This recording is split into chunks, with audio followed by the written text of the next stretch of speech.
ప్రియులారా, భగవాన్ పోతునూడి భగవాన్ గారిని, వారి భార్య ప్రసన్న గారిని దేవుడు ప్రేమించి చక్కని కుమార్తెనిచ్చారు. కుమార్తె పేరు హెప్సిబా అని నామకరణం చేశారు. అందును బట్టి నేను దేవుని స్తుతిస్తూ ఉన్నాను. యెషయా గ్రంథంలో ఒక మాట మనం చదువుతాం. హెప్సిబా అనే మాటకు అర్థం ఏంటండి అని అంటే 62వ అధ్యాయం 4వ వచనం, విడువబడిన దానవ అనేక మీదట నివనబడవు, పాడైనదని ఇకను నీ దేశముల గురించి చెప్పబడదు, హెప్సిబా అని నీకు పేరు పెట్టబడును. ఫుట్నోట్లో ఇష్టురాలు హెప్సిబా అంటే, హెప్సిబా అనే మాటకు ఇష్టురాలు అను పేరు. చిన్న ప్రార్థన. మహోన్నతుడానికి వందనాలు. ఈ మధ్యాహ్న కాల సమయంలో మా ప్రియులు భగవాన్ని, వారి భార్య ప్రసన్నాన్ని మీరు ప్రేమించి వర్తించినటువంటి కుమార్తె హెప్సిబాను గురించి కొన్ని విషయాలు ధ్యానం చేయడానికి నీ వాక్యములో నుండి మీరు మాతో మాట్లాడి మహిమ పొందమని యేసు క్రీస్తు వారి ఘనమైన నామములో ప్రార్థన చేయుచున్నాం మా పరమ తండ్రి, ఆమేన్.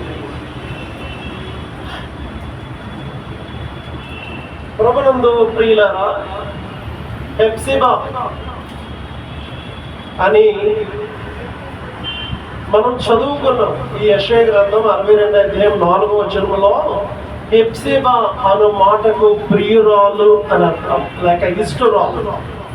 ఇష్టము అన్నా ప్రియము అన్నా ఒకటి కనుక ఇష్టరాలు అని అర్థం. ఎవరికి ఇష్టరాలు? దేవునికి ఇష్టరాలు. హెప్సిబా అనే మాట బైబిల్లో 2 దిక్కుల్ని వ్రాయబడతాయి. కానీ హెప్సిబా చాలా యోగ్యురాలు. ఎందుకు ఈ మాట మాట్లాడుతూ ఉన్నాను అని ఆలోచన చేస్తే, రాజుల 2వ గ్రంథం 20వ అధ్యాయం 1వ వచనం చదువుదామండి. రాజుల 2వ గ్రంథం 20వ అధ్యాయం 1వ వచనం. ఆ దినములలో హిజ్కియాకు మరణకరమైనటువంటి రోగము కలగగా, 2వ రాజుల గ్రంథం చూడండి 21వ అధ్యాయం, మరించిన 21వ అధ్యాయం 1వ వచనం.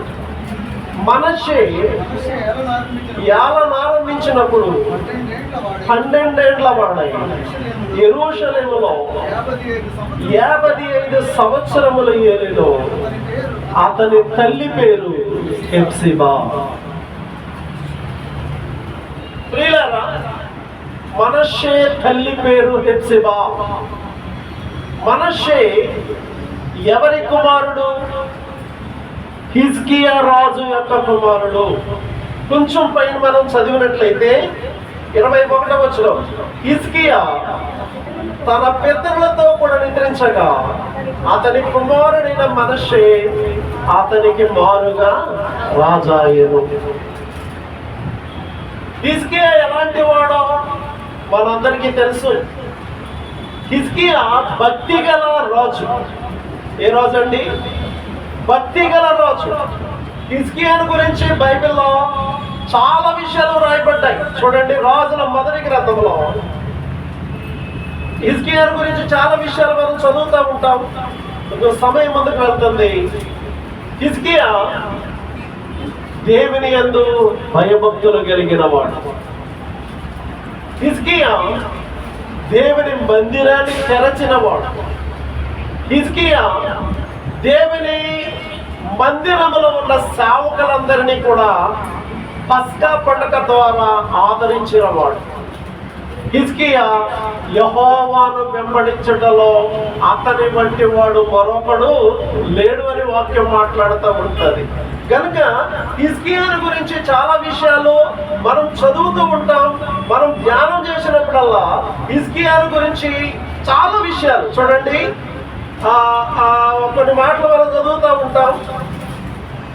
18వ అధ్యాయం రాజుల 2వ గ్రంథం 18వ అధ్యాయంలో రాజుల 2వ గ్రంథం 18వ అధ్యాయంలో మనం కొన్ని విషయాలు అతని గురించి చదువుతూ ఉంటాం. ఏమని అని అంటే, అతడు ఎలాంటి వాడు అని అంటే విశ్వాసం ఉంచిన వాడు. 5వ వచనం, అతడు ఇశ్రాయేలు దేవుడైన యెహోవా యందు విశ్వాసం ఉంచిన వాడు. అతని తరువాత వచ్చిన యోధా రాజులలో అతని పూర్వకులైన రాజులలో అతనికి సమమైన వాడు అప్పుడును లేడు. అతడు యెహోవాను హత్తుకొని ఆయనను వెంబడించుటలో వెనుకతీయక ఆయన మోషేకు ఆజ్ఞాపించిన ఆజ్ఞలన్నిటినీ గైకొనుచుండెను. కావున యెహోవా అతనికి తోడుగా ఉండెను. తాను వెళ్ళిన చోటనల్లా అతడు జయము పొందెను. అతడు అష్షూరు రాజులకు సేవ చేయకుండా అతని మీద తిరగబడెను. మరియు గాజా పట్టణం వరకు దాని సరిహద్దులకు కాపురులను, గుడిసెలనేమి, ప్రాకారములు గల పట్టణంలోనేమి అంతటను అతడు ఫిలిస్తీన్లను ఓడించెను. రాజైన హిజ్కియా ఏలుబడిలో 4వ సంవత్సరం అందు. ఈ మాటలన్నీ మనం చదివినప్పుడు రాజైన హిజ్కియా చరిత్ర, అతడు విశ్వాసం ఉంచిన వాడని, అతడు యెహోవాను హత్తుకున్నవాడని, అతడు యెహోవా మోషే చేత ఆజ్ఞాపించిన ఆజ్ఞలన్నీ గైకొన్నవాడని, అతడు నీతిని అనుసరించి నడిచిన వాడని, యెహోవా అతనికి తోడుగా ఉన్నాడని ఈ మాటలన్నీ రాయబడ్డాయి. మనందరికీ తెలిసిన మాట ఏంటి? హిజ్కియాకు మరణకరమైన వ్యాధి కలిగినప్పుడు అతడు గోడతోడు తిప్పుకుని ముఖం నేనెట్లో యథార్థమైన హృదయముతో నీతిని అనుసరించుచు నీ సన్నిధిలో నడిచితను కృపతో జ్ఞాపకం చేసుకో అనగా దేవుడైన యెహోవా 15 సంవత్సరాలు ఆయనకి ఆయుషను ఇచ్చాడు. ఈ మాటలు ఎందుకు చెప్తున్నారు అంటే, హెప్సిబా హిజ్కియా యొక్క భార్య. హెప్సిబా ఎవరు? హిజ్కియా రాజు, యూదా రాజు అయిన హిజ్కియా యొక్క భార్య. హిజ్కియా యొక్క కుమారుడు మనష్షే యొక్క తల్లి. 2 విషయాలు చూడండి. ఆమె భర్త రాజు, ఆమె కుమారుడు కూడా యూదా రాజు. అంటే ఆమె కుటుంబంలో నుంచి 2 రాజులు మోసింది. మనకు ఉదాహరణ ఉంటుంది, కావిడ విజయం అంటారు కదా. ఆమె భర్త ముఖ్యమంత్రి చేశాడు, కుమారుడు కూడా ముఖ్యమంత్రి చేశాడు, జగన్. కనుక ఈ విషయాలు చెప్తా ఉన్నదంటే అర్థమవడం కోసం అంతే. కనుక ఆ రోజుల్లో హెప్సిబా తన భర్త రాజుగా ఉన్నాడు, కుమారుడు కూడా రాజుగా ఉన్నాడు. అంటే ఆమె ఎంత యోగ్యురాలో ఆలోచన లేదు. చాలా మంది అంటారు కదా, ప్రతి మగవాని దేని వెనక, విజయం వెనక ఆడమనిషి ఉంటుందంట. ప్రతి మగవాని అపజయం వెనక కూడా చెప్పాలి. మీరు అన్ని నేనే చెప్తాను, మీకు అన్నీ తెలుసు చెప్పరంతే. కాబట్టి స్త్రీ పాత్ర బైబిల్ అంటది, జ్ఞానవంతురాలు ఇల్లు కట్టును, 3 రాళ్ళు తన ఇల్లు తన చేతితో పిరికేసుకుంటుందంట. దీన్ని బట్టి ఇక్కడ హెప్సిబాని మనం చూస్తే జ్ఞానవంతురాలు. భర్త గారు రాజు గారు, కుమారుడు కూడా రాజు గారు. అదే సమయంలో దేవునికి ఇష్టురాలు. హెప్సిబా ఎవరు? దేవునికి. అప్పుడు వచ్చేయండి యెషయా గ్రంథం 62వ అధ్యాయము 4వ వచనం. ఆమె ఎవరండి అని అంటే దేవుడైనటువంటి యెహోవాకు ఇష్టురాలుగా ఉంది. హెప్సిబా అనే మాట అక్కడ మనం చూస్తా ఉన్నాం. అయితే బైబిల్లో ఎవరు దేవునికి ఇష్టలుగా ఉండగలరు? దేవుడు ఎందుకు ఆమెను ఇష్టురాలు అని పేరు పెట్టాడు? హెప్సిబా అనే పేరు ఎందుకు పెట్టగలిగాడు? హెప్సిబా అనే మాటకు ఇష్టురాలు అని అర్థం. అయితే ఎవరు ఇష్టలు దేవునికి? సామెతల గ్రంథంలో ఒక మాట మనం చదువుదాం. సామెతల గ్రంథం 11వ అధ్యాయం 20 వచనం అండి. సామెతల గ్రంథంలో 11వ అధ్యాయం 20 వచనంలో ఒక మాట ఉంది. యథార్థముగా ప్రవర్తించేవారు ఆయనకు ఇష్టలు అన్నాడు. ఎవరు ఇష్టలండి అని అంటే యథార్థముగా ప్రవర్తించేవారు. యథార్థవంతురాలు ఒకటే మాట. దేవుడే హెప్సిబానే పేరు పెట్టాడు, దేవుడే ఇష్టరాలు అన్నాడు అనంటే ఆమె గుణగణాలు మనం చదువుతా ఉన్నాం. ఎలాంటి వారు దేవునికి ఇష్టలు అనంటే యథార్థవంతులు దేవునికి ఇష్టలు. అనగా హెప్సిబా దేవునికి ఇష్టరాలు. కారణం ఆమె యథార్థవంతులు. యథార్థవంతులు ఆయనకు ఇష్టలు అని దేవుని లేఖనం మాట్లాడుతూ ఉంది. దినవృత్తాంతాల మొదటి గ్రంథంలో 29వ అధ్యాయం, దినవృత్తాంతాల మొదటి గ్రంథం 29వ అధ్యాయం 17వ వచనంలో ఒక మాట ఉంది. నా దేవా, నీవు యథార్థవంతుల యందు ఇష్టపడుచున్నావు. ఎవరి యందు? నీవు యథార్థవంతుల యందు నీవేమవుతున్నావు? ఇష్టపడుచున్నావు. దావీదు భక్తుడు మాట్లాడుతున్నాడు, దేవా నువ్వు యథార్థవంతుల యందు నీవేమవుతా ఉన్నావు అని అంటే ఇష్టపడుతూ ఉన్నావు. యథార్థవంతులు ఆయనకు ఇష్టలు అని మనం చదువుకున్నాం. భక్తుడు అంటున్నాడు, దేవా నువ్వు యథార్థవంతుల యందు ఇష్టపడుచున్నావు. 26వ కీర్తనలో మొదటి వచనం మనం చదివినట్లయితే ప్రియులారా, అక్కడ ఒక మాట ఉంది. యెహోవా, నేను యథార్థవంతుడనై ప్రవర్తించుచున్నాను. నేనేమై ప్రవర్తిస్తా ఉన్నానో తెలుసా? నేను యథార్థవంతుడనై ప్రవర్తిస్తా ఉన్నాను. యథార్థవంతుడనై ప్రవర్తిస్తూ ఉన్నాను కనుక నేను నీకు ఇష్టడను. దావీదు యథార్థవంతుడై ప్రవర్తిస్తా ఉండగా దేవుడేమన్నాడు? అతడు నా ఇష్టానుసారుడైన మనిషి. అపోస్తల కార్యగ్రంథం 13వ అధ్యాయం 22వ వచనంలో ఈ మాట మనం చదువుతూ ఉంటాం. ఏమని? దేవుడు సాక్ష్యం ఇస్తా ఉన్నాడు. ఏమంటా ఉన్నాడంటే, అతడు అనగా దావీదు నా ఇష్టానుసారుడైన మనిషి. కారణం, దావీదు దేవునికి ఇష్టడు. ఎందుకు అనంటే అతడు యథార్థవంతుడు. దేవా నేను యథార్థవంతుడనై ప్రవర్తించుచున్నాను అన్నాడు.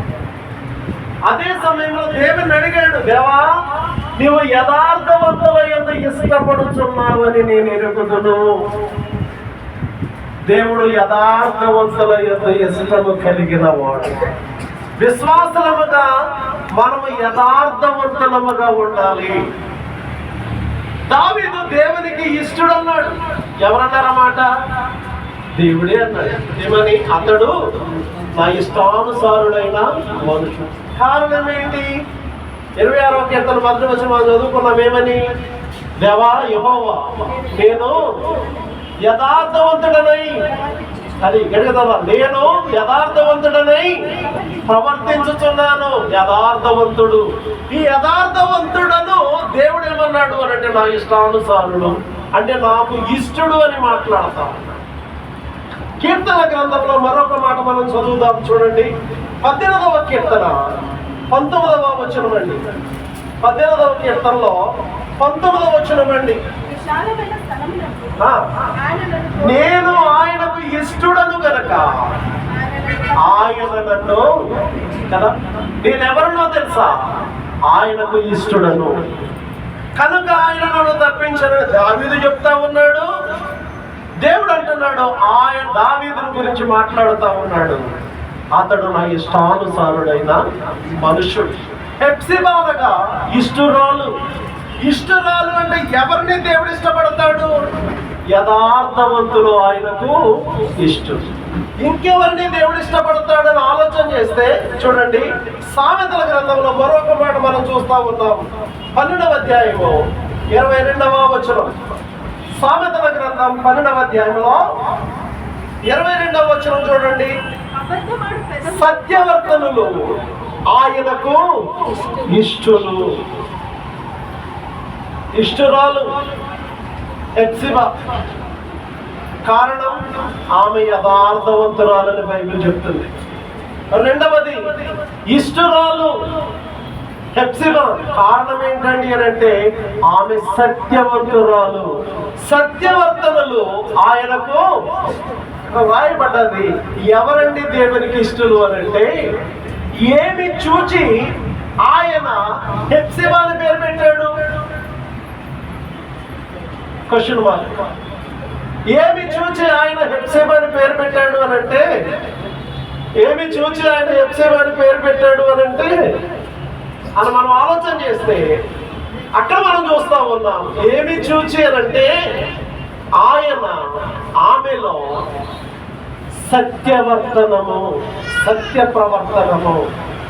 ఒకటి యథార్థత చూచాడు కనుక హెప్సిబా అని పేరు పెట్టాడు, ఇష్టురాలు. రెండవది, ఈ హెప్సిబాలో సత్యవర్తన చూశాడు కనుక హెప్సిబా అని పేరు పెడతా ఉన్నాడు. హెప్సిబా అనగా ఇష్టురాలు, సత్యవర్తనురాలు.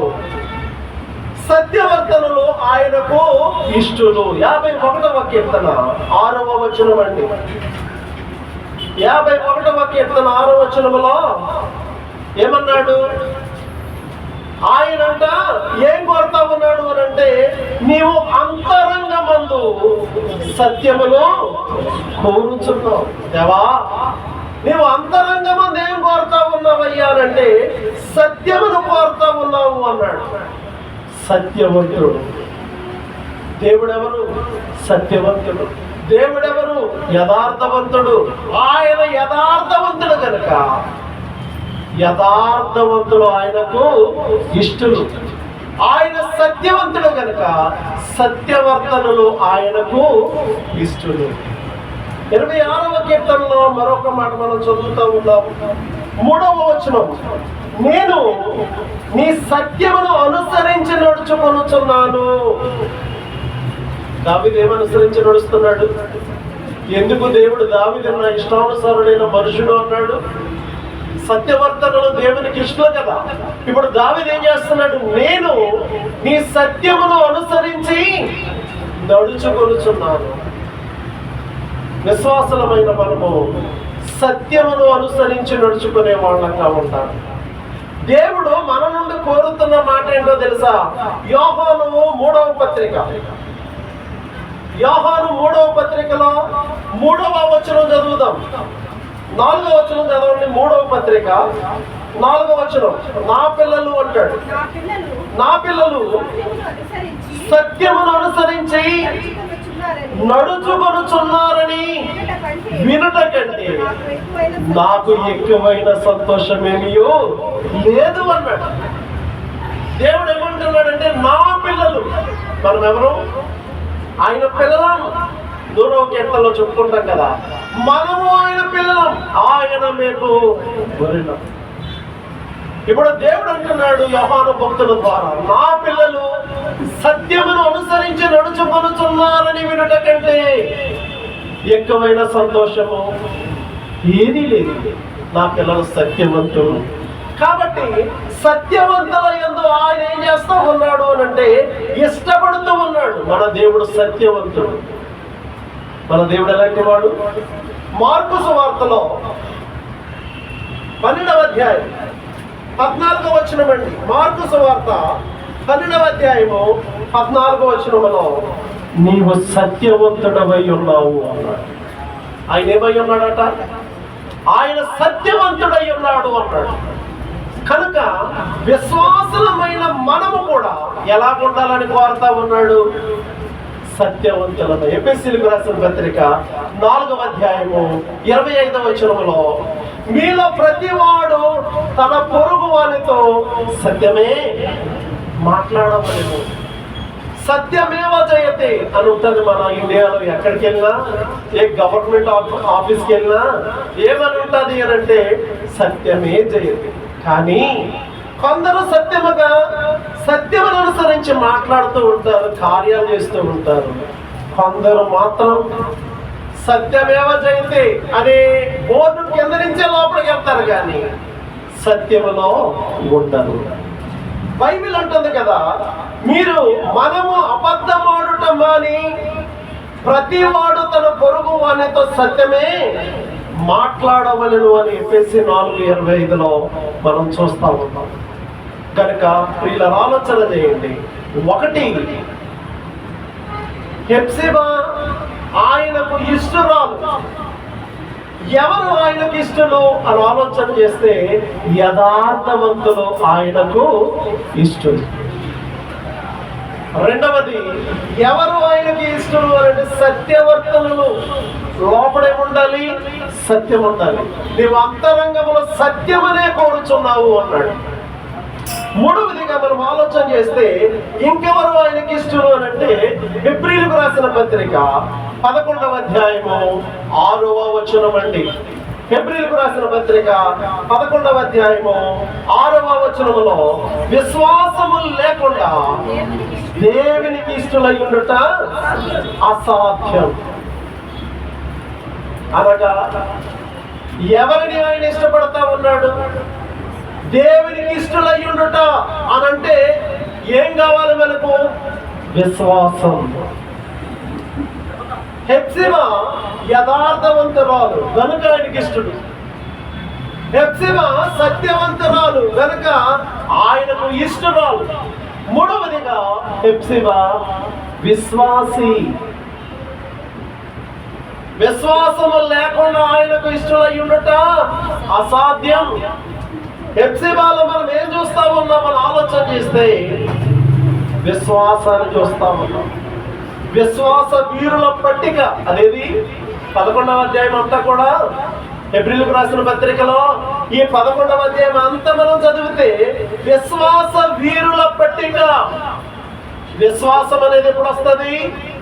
11వ అధ్యాయం 1వ వచనములో విశ్వాసం అనేది నిరీక్షింపబడు దాని యొక్క నిజ స్వరూపమును అదృశ్యమైనవి ఉన్నవరుటకు రుజువులై ఉన్నవి అన్నాడు. విశ్వాసం.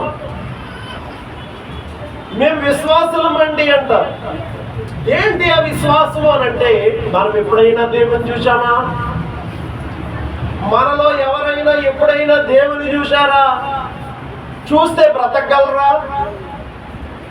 మోషేతో దేవుడు అన్నాడయ్యా, నువ్వు నన్ను చూడాలనుకుని ఒక కోరిక ఉంది, మంచిదే, నన్ను చూచి ఏ నరుడును బ్రతకలేదు. మోషే చూడలేకపోయాడు. మోషే ఆ పర్వతం మీద 40 రాత్రింబవళ్ళు దేవునితో ఉన్నాడు. కేవలం దేవుని స్వరం విన్నాడు. కానీ మోషే ఆ కొండ దిగి వచ్చిన తర్వాత కూడా మోషే ముఖం ఏం చేస్తుంది? ప్రకాశమానముగా ఉంది. అంత సమీపించరాని తేజస్సులో ఆయన మాత్రమే వసింపగలిగిన దేవుడు. అయితే దేవుణ్ణి ఎవరినో చూడలేదు, కానీ ఆయన ఉన్నాడు అని విశ్వసించడమే విశ్వాసం. పరలోక రాజ్యాన్ని ఎప్పుడు ఎవరు చూడలేదు, కానీ పరలోక రాజ్యం అనేది ఉన్నది అని విశ్వసించడమే విశ్వాసం. అదే అన్నాడు, విశ్వాసం అన్నది నిరీక్షింపబడు దాని యొక్క నిజస్వరూపము అన్నది. విశ్వాసం. దేవుణ్ణి మనం చూడలేదు, ఒక్కనొక దినాన్ని చూస్తాం. యోహాను మొదటి పత్రికలో 4వ అధ్యాయము 12వ వచనం చూడండి. ఏ మానవుడును దేవుణ్ణి ఎప్పుడునూ చూచి ఉండలేదు. చాలండి, బైబిల్ స్టేట్మెంట్ అండి. ఏ మానవుడును దేవుణ్ణి ఎప్పుడూ చూచి ఉండలేదు. అదేంటి సార్ అలాగ అంటున్నారు? ఇది వాక్యం చెప్తుందండి. ఎందుకు అంటే ఆయన చూచి బ్రతకలేము. ఆయన అంత ప్రభావవంతుడు. అందుకే నీ ప్రభావం చూడాలని అంటున్నాడు దావీదు. నేను ఎంతో ఆశగా ఉన్నానంటున్నాడు దావీదు. కనుక ఏ మానవుడును ఆయనను చూడలేదు. మరి ఎప్పుడు చూస్తామండి? 3వ అధ్యాయం చూడండి, 2వ వచనం. అక్కడే 3వ అధ్యాయం 2వ వచనంలో, ప్రియులారా ఇప్పుడు మనము దేవుని పిల్లలమై ఉన్నాము, మనం ఇక ఏమయ్యుదుమో అది ఇప్పుడు ప్రత్యక్షపరచబడలేదు. కానీ ఆయన ప్రత్యక్షమైనప్పుడు ఆయన ఉన్నట్లుగానే ఆయనను మనము చూస్తాం. చాలండి, అర్థమవుతుందా? ఒక రోజు రానయ్యుంది, విశ్వాసిగా ఆయన ఉన్నాడని, ఆయనకు ఒక రాజ్యం ఉందని, మనం ఒకవేళ లోకయాత్ర ముగిస్తే పరదేశంలో ఉంటామని ఒక నమ్మకంతో, ఒక విశ్వాసంతో విశ్వాసిలో బ్రతుకుతా ఉన్నాం. అలా బ్రతుకుతూ ఉండగా ఒక రోజు రానయ్యింది. ఆ రోజు ఆయన ప్రత్యక్షమైనప్పుడు ఆయనను మనము చూస్తాము అనే సత్యాన్ని దేవుని లేఖనంలో పరిశుద్ధాత్మ దేవుడు చక్కగా వ్రాయించి పెట్టినట్లుగా మనం చూస్తా ఉన్నాం. ఆయనను ఏ మానవుడును ఎన్నడూ చూడలేదు, కానీ ఒకానొక దినము రానయ్యింది. ఆ దినము ఏ దినము అనంటే ఆయన ప్రత్యక్షమయ్యే దినము. ఆ దినాన్న జనులు ఎలాగంటారంట. ఎలాగంటారు? యెషయా గ్రంథం 25వ అధ్యాయం. ఆ దినాన్న జనులు ఎలాగంటారండి అనంటే 25వ అధ్యాయము చూడండి, 9వ వచనం. ఆ దినమున జనులు ఎలాగూ అనందరు, ఇదిగో మనలను రక్షించునని మనము కనిపెట్టుకున్న మన దేవుడు, మనము కనిపెట్టుకున్న యెహోవా ఈయనే కదండి. ఒక రోజు రానయ్యింది, ఏ మానవుడును ఎప్పుడునూ దేవుణ్ణి చూడలేదు. ఆయన ఒకానొక దినాన్ని వచ్చినప్పుడు విశ్వాసులమైన మనము ఆయనను చూస్తాం.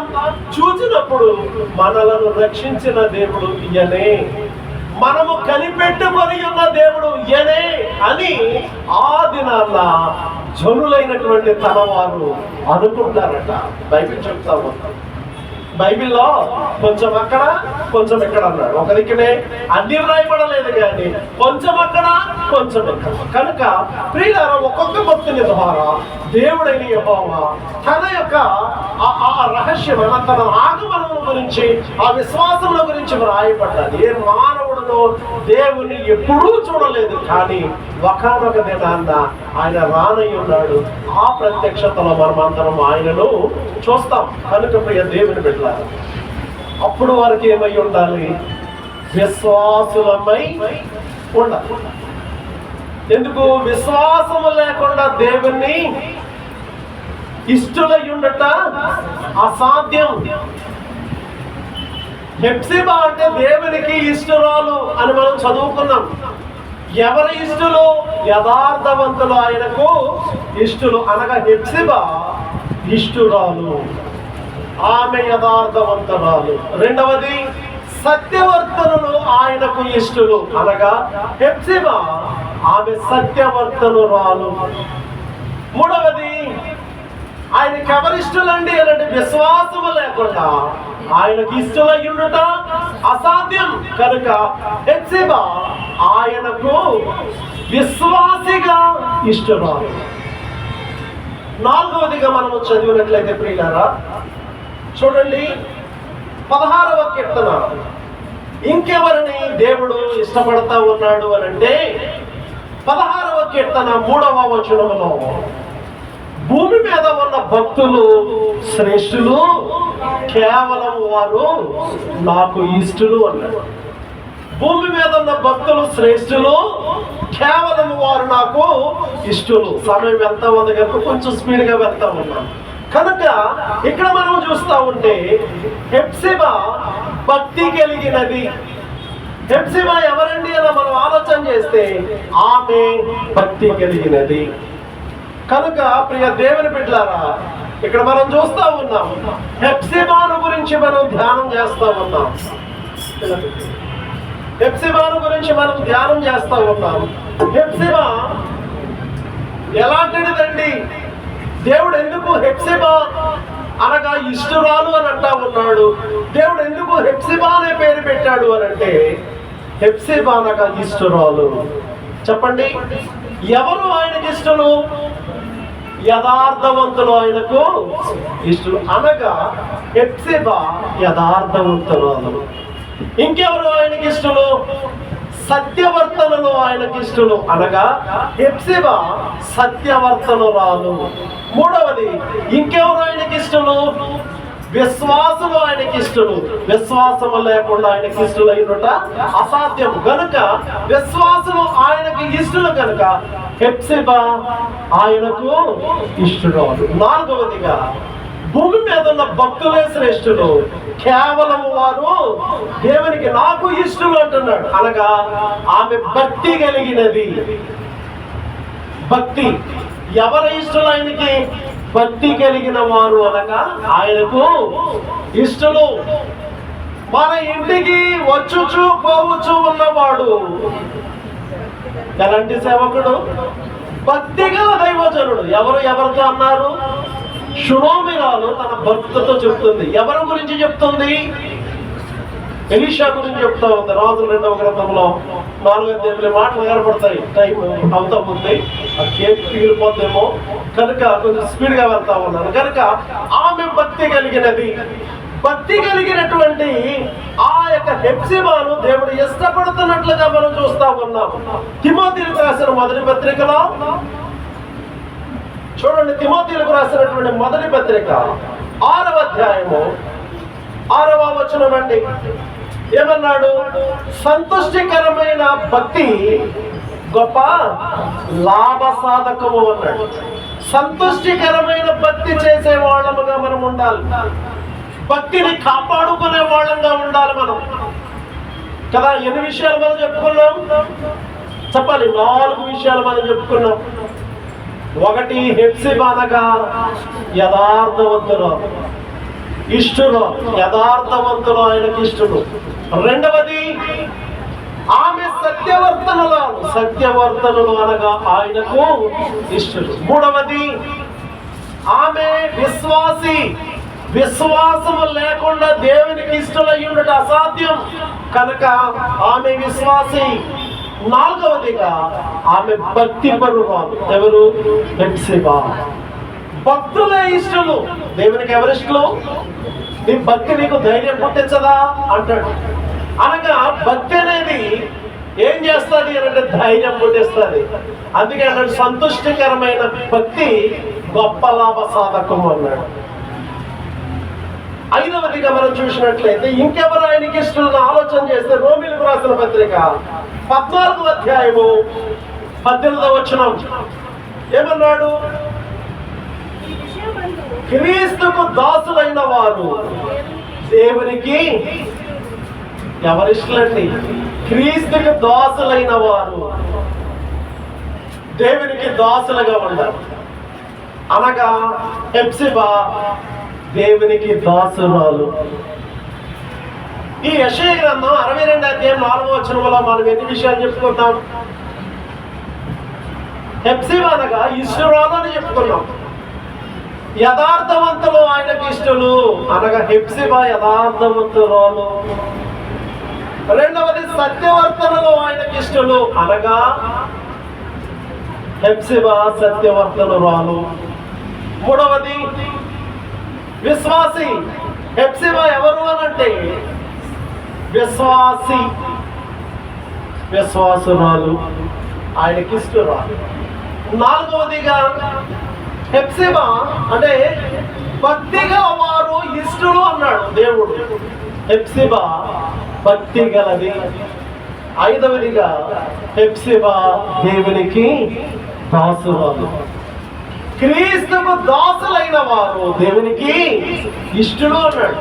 కనుక ప్రియ దేవుని బిడ్డలారా ఆలోచన చేయండి. ఇంకా చాలా విషయాలు నేను చెప్పాలనుకున్నాను కానీ సమయం లేదు. కనుక ప్రియ దేవుని బిడ్డలారా ఆలోచన చేయండి. ఆయన మాట్లాడుతూ ఉన్నాడు. దేవునికి ఎవరిష్టలో ఎవరిష్టలు కాదో విషయాలు చెప్తా ఉన్నాడు. ఎప్పుడైతే మనం యథార్థవంతులముగా ఉంటామో, ఇప్పుడు గమనించండి, 5 విషయాలు మనం చెప్పుకున్నాం. యథార్థవంతులు ఆయనకి ఇష్టలు, సత్యవంతులు ఆయనకి ఇష్టలు, విశ్వాసులు ఆయనకి ఇష్టలు, భక్తిపరులు ఆయనకి ఇష్టలు, ఈ క్రీస్తుకు దాసులైన వారు దేవునికి ఇష్టం. ఇప్పుడు క్రీస్తుకు దాసురాలుగా ఉండాలి అని అంటే ఈ హెప్సిబా క్రీస్తుకు దాసురాలుగా ఉండాలి అని అంటే ఈ హెప్సిబా దేవుని యందు భయభక్తులు కలిగిన దానిగా ఉండాలి అని అంటే ఈ హెప్సిబా విశ్వాసురాలుగా ఉండాలి అని ఉంటే ఈ హెప్సిబా సత్యవర్తనరాలుగా ఉండాలి అని అనుకుంటే ఈ హెప్సిబా యథార్థవంతురాలుగా ఉండాలి అని అనుకుంటే తల్లిదండ్రుల బాధ్యత. ద్వితీయోపదేశకాండ గ్రంథం 6వ అధ్యాయంలో 4వ వచనం నుంచి మొదలు పెట్టించాడు. ఏమని? ఇశ్రాయేలు వినుము. ఎవరు వినాలి? ద్వితీయోపదేశకాండ గ్రంథం 6వ అధ్యాయం 4వ వచనం అండి. ఇశ్రాయేలు వినుము, మన దేవుడైన యెహోవా అద్వితీయుడగు యెహోవా కదండి. మన దేవుడు ఎలాంటి వాడు చెప్తా ఉన్నాడు. ఆ దేవుడు అలాంటి వాడు కనుక 7వ వచనంలో నీవు నీ కుమారులకు వాటిని అభ్యసింపజేసి కదా, వేటిని అభ్యసింపజేయాలి అని అంటే అక్కడ రాయబడ్డది, నేడు నేను నీకు ఆజ్ఞాపించు ఈ మాటలు నీ హృదయంలో ఉంచుకోవాలి. అవి నీ పిల్లలకి ఏం చేయాలి అని అంటే అభ్యసింప చేయాలి. We have to apply them. We have to apply the word of God. వారికి నువ్వేం చేయాలి అంటే అభ్యసింప చేయాలి అన్నాడు. తదుపరి వాటి గురించి మాట్లాడాలి అన్నాడు. తదుపరి వాటి యందు వారు భయభక్తులు కలిగినట్లుగా వారిని పెంచాలి అన్నాడు. ఎప్పుడైతే మనం ఇలా చేస్తామో మన పిల్లలు అనగా భగవాన్ బాధ్యత, ప్రసన్న బాధ్యత చాలా ఉంది. హెప్సిబా ఎలాంటిదో మనం ధ్యానం చేశాం. ఆమె సత్యవంతరాలు అవ్వాలంటే, ఆమె యథార్థవంతరాలు అవ్వాలంటే, ఆమె విశ్వాసురాలు అవ్వాలంటే, ఆమె భక్తి గలదిగా ఉండాలి అనంటే, ఆమె క్రీస్తుకు దాసురాలుగా ఉండాలి అనంటే తల్లిదండ్రులు ఏం చేయాలి? దేవుని వాక్యాన్ని వారికి ప్రకటింప చేయాలి. అలా ప్రకటింప చేస్తేనట చక్కని మాట చూడండి. యెషయా గ్రంథంలో 62వ అధ్యాయము 4వ వచనములు అంటున్నాడు, నీవు విడువబడిన దానవని అనబడవు. ఇక మీదట నీవు ఓ హెప్సిబా నీవు విడువబడిన దానవని ఇక మీదట అనబడవు. విడువబడిన దానవని ఇక మీదట అనబడవు. ఎందుకు? నీవేం చేస్తావని ఆలోచన చేస్తే యథార్థవంతురాలుగా ఉన్నావు, భక్తిపరురాలుగా ఉన్నావు, విశ్వాసిగా ఉన్నావు, సత్యవర్తనరాలుగా ఉన్నావు, క్రీస్తుకు దాసురాలుగా ఉన్నావు. ఇక నువ్వెందుకు విడవబడతావు? కాబట్టి ఇక మీదట నీవు విడువబడిన దానవని నిన్నెవరు అన్నారు. అక్కడ రాయబడ్డారు, నీవు విడువబడిన దానవని అనబడవు. ఎందుకు అనబడవు అంటే యెహోవా తన స్వాస్థ్యమును విడనాడు వాడు. ఇప్పుడు మనం ఎప్పుడు ఆయనకి స్వాస్థ్యముగా చేయబడతాం? యథార్థంగా ఉంటే, సత్యవర్తనగా ఉంటే, భక్తిగా ఉంటే, విశ్వాసముగా చూపిస్తే, క్రీస్తుకు దాసులుగా ఉంటే మనం ఏమవుతాము అంటే ఆయన స్వాస్థ్యం, ఆయన సొత్తు. 94వ కీర్తన 14వ వచనంలో యెహోవా తన స్వాస్థ్యమును విడనాడు వాడు కాడు. కాబట్టి నీవిక మీదట విడువబడిన దానవని అనబడవు అన్నాడు. రెండవది యెషయా గ్రంథం 62వ అధ్యాయంలో 2వ వచనంలో మరొక మాట మాట్లాడుతున్నాడు, నీవు యెహోవా చేతిలో భూషణ కిరీటముగాను, నీవు నీ దేవుని చేతిలో రాజకీయ మర్కుటముగాను ఉందువు. ఒక స్టార్. నువ్వు ఎలాగుంటావు హెప్సిబా? ఒక స్టార్ గా ఉంటావు, ఒక నక్షత్రం వల్లే ఉంటావు, ఒక రాజకీయ మకుటముగా ఉంటావు. మకుటం అంటే కిరీటం. ఆలోచన చేస్తున్నారా? ఒక నక్షత్రంలా ఉంటావు. ఎప్పుడు యథార్థమైన దానిగా నిన్ను పెంచినప్పుడు, సత్యవంతురాలుగా నిన్ను పెంచినప్పుడు, విశ్వాసిగా నిన్ను పెంచినప్పుడు, భక్తి జీవితంలో నిన్ను పెంచినప్పుడు, క్రీస్తుకు దాసురాలుగా ఉండటానికి నిన్ను పెంచినప్పుడు నువ్వు ఎలాగుంటావు అని అంటే రాజకీయ మొకుటముగా దేవుని చేతిలో, అక్కడ చక్కని మాట రాయబడ్డది, ఆయన చేతిలో అనగా నీవు యెహోవా చేతిలో భూషణ కిరీటం, ఒక కిరీటం అలా ఉంటావు అన్న. మనకి ఎన్నో కిరీటాలు దేవుడు ఇచ్చాడు, సమయం లేదు. వాడబారని కిరీటం అన్నాడు, నీతి కిరీటం అన్నాడు, జీవ కిరీటం అన్నాడు, మహిమ ప్రభావములను నీ కిరీటముగా ధరింపజేశాను అన్నాడు. ఆ విధముగా ఉంటావు. మూడవది, నువ్వు యథార్థవంతురాలుగా పెంచితే, హెప్సిబాను నీవు సత్యవంతురాలుగా నువ్వు పెంచితే, హెప్సిబాను నువ్వు విశ్వాసరాలుగా నువ్వు పెంచితే, హెప్సిబాను నువ్వు భక్తురాలుగా పెంచితే, హెప్సిబాను నీవు దేవునికి దాసురాలుగా పెంచితే, మూడవ మాట ఏమంటున్నాడో తెలుసా? యెషయా గ్రంథంలో చూడండి, 62వ అధ్యాయంలో 4వ వచనం చివరి భాగం, యెహోవా నిన్ను గూర్చి ఆనందించును. యెహోవా ఏం చేస్తాడట? ఆ యెహోవా నిన్ను గూర్చి ఆనందించును అంటే సంతోషించును. ఆయన సంతోషం ఎలాగుంటది? అది ఎలాంటి సంతోషం అని అంటే 5వ వచనములు అంటున్నాడు, పెండ్లి కుమారుడు పెండ్లి కుమార్తెను చూచి ఆనందించున్నట్లు. కదా, పెళ్లికి వెళ్తా ఉంటాం కదా, ఆ పెళ్లి కుమారుడు నవ్వుతూ ఉంటాడు. పెళ్లి కుమార్తె అయినా గన్న ఫేసు ఊరో గత్తంటారేమని అలా ఉంటుంది. కానీ పెండ్లి కుమారుడు ఏం చేస్తాడు? మురిసిపోతా ఉంటాడు. ఇది పెళ్లి సమయం కాదు కనుక ప్రియుల ఆలోచన చేయండి. పెండ్లి కుమారుడు ఏ విధంగా మురిసిపోతా ఉంటాడో ఆ విధంగా దేవుడు నిన్ను గురించి ఏం చేస్తాడట? ఆనందిస్తాడట. అన్నాడు చూడండి, చక్కగా వ్రాస్తా ఉన్నాడు, యెహోవా నిన్ను గురించి ఆనందించును, యెహోవా నిన్ను గురించి సంతోషించును. ఆ ఆనందం ఎలాంటిది అని అంటే పెండ్లి కుమారుడు పెండ్లి కుమార్తెను చూసి ఆనందించినట్లు ఆయన ఆనందించును. పెండ్లి కుమారుడు పెండ్లి కుమార్తెను చూసి సంతోషించినట్లు ఆయన ఆనందించును.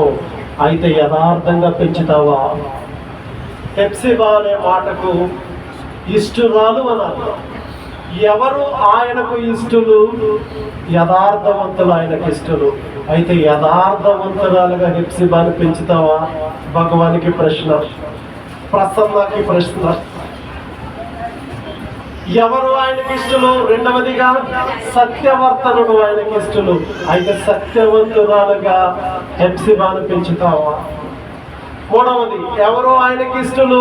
విశ్వాసులు ఆయనకి ఇష్టలు. అయితే హెప్సిబాను సత్యవంతురాలుగా పెంచుతావా? విశ్వాసిగా పెంచుతావా? నాలుగవది, ఎవరు ఆయనకి ఇష్టలు? భూమి మీద భక్తులు ఆయనకి ఇష్టలు. అయితే హెప్సిబాను భక్తి గల దానిగా పెంచుతావా? బాధ్యత నీదే. ఐదవదిగా, ఎవరు ఆయనకి ఇష్టలు అని అంటే క్రీస్తుకు దాసులుగా ఉన్నవా? దాసులుగా ఉన్నవా ఆయనకి ఇష్టం. అయితే క్రీస్తుకు దాసులుగా ఉండేటట్లు భగవాన్ ప్రసన్నాలు పెంచగలరా? పెంచాలి, ప్రయాసపడాలి. అదిగో ఈ డిక్రేషన్ కోసం రాత్రి 12 గంటల వరకు ప్రయాస. భగవాన్ మేమున్నాం లేదు, మేమేం చేయాలి, ఆయన ఇంకెవరో తీసుకొచ్చి చేయించాలి. ఆ ప్రయాస కంటే ఆయన నిమిత్తమే నా కుమార్తె దేవునికి ఇష్టరాలుగా హెప్సిబాగా ఉండాలి అని అంటే నేను ఈ విధముగా చేయాలి అని ఒక భక్తి జీవితంలో, ఒక విశ్వాస జీవితంలో, ఒక యథార్థమైన జీవితంలో, ఒక సత్య జీవితంలో ఆ బిడ్డను పెంచినట్లయితే యెహోవా నీ బిడ్డను చూసి ఆనందిస్తాడు. ఆయన ఒక రాజకీయ మొకుటముగా బిడ్డను తయారు చేస్తాడు. ఆ బిడ్డను బట్టి యెహోవా సంతోషిస్తాడు. అలాంటి ధన్యత ప్రభువు మన వినికిడిలో భగవాన్ వారి దంపతులకు ఆ హెప్సిబాకు దేవుడు అనుగ్రహించి వర్ధల చేయనుగాక. ఆమేన్. చిన్న ప్రార్థన. పరిశుద్ధమైన మా తండ్రి, వందనాలు ప్రభు. మీరు ఇచ్చిన వాక్య సందేశం బట్టి స్తుతిస్తాము. కృపామయుడ మా ప్రియ సహోదరుడు భగవాన్ని నాయన ప్రసన్నాన్ని మీరు జ్ఞాపకం చేసుకుని వారికి ఇచ్చినటువంటి కుమార్తె హెప్సిబాను బట్టి నీకు వందనాలు. హెప్సిబా అంటే ఎలాంటిదో ఇంతవరకు మీరు మాతో మాట్లాడారు. ఒక యూదారాజైన హిజ్కియా యొక్క భార్యగా హెప్సిబాను చూస్తా ఉన్నాం. ఒక యూదారాజైన మనష్షే యొక్క తల్లిగా హెప్సిబాను చూస్తా ఉన్నాం. ప్రభువా, దేవాది దేవుడు అయిన యెహోవావైన నీకు ఇష్టరాలుగా హెప్సిబాను చూస్తా ఉన్నాం. నీవెప్పుడు హెప్సిబాను చూసి ఆనందిస్తావో అనే సత్యాన్ని ప్రభువా నీ మాటలు మాకు వినిపింపజేసింది. ఆ విధముగా సత్య మార్గములో, యథార్థమైన మార్గములో, భక్తి మార్గములో మీకు దాసురాలుగా, నీకు విశ్వాసురాలుగా ఆ బిడ్డను పెంచడానికి తల్లిదండ్రులకు మంచి కృపను అనుగ్రహించింది. ఈ మాటలు వారి హృదయాల్లో ముద్రింపచేయండి. యేసుక్రీస్తు వారి ఘనమైన నామములో ప్రార్థన చేయుచున్నాం మా పరమ తండ్రి.